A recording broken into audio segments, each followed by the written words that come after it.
give that some thought.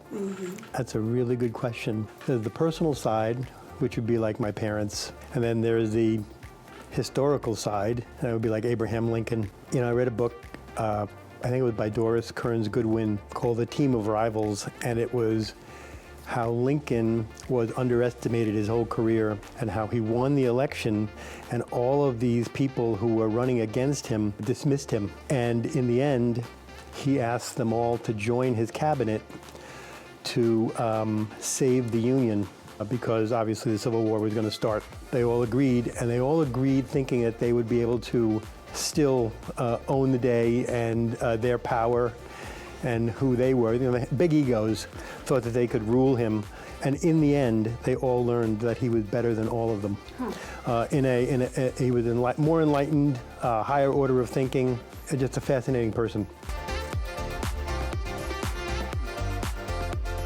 I would say Paris was just a magical city. Yeah. I was fortunate enough to go there. My wife and I went before we had children.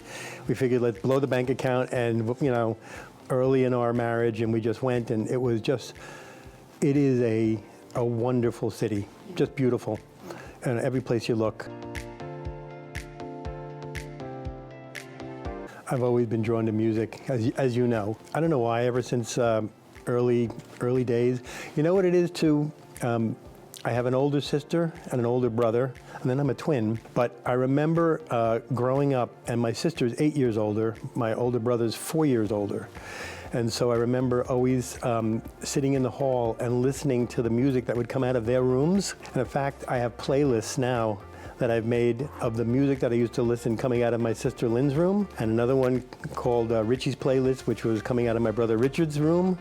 And you know, it just so early on, it just captivated me, captured me, and I've always had it. And my parents loved music. There was always music in the house, so you know, I couldn't help but have an early love for it. The Doors always, they just had a unique sound that just always spoke to me. To me, Roadhouse Blues is one of the best rock songs ever. If I could play like Ray Manzarek on the keyboards, that would be magical. That'd be great. I don't know if I can answer it specifically, but I would want to have people feel a sense of freedom.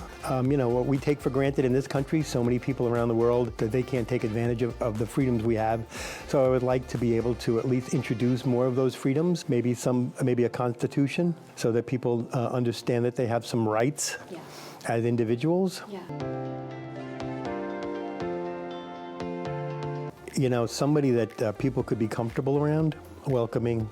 I didn't watch it, but there was always like Marcus Welby, MD, Robert Young, I think was the actor, and he was like the fatherly, you know, doctor, country doctor that people were always comfortable around and went to for wisdom, you know, like that. That would be the vibe. Yeah, I'd be comfortable with that, yeah.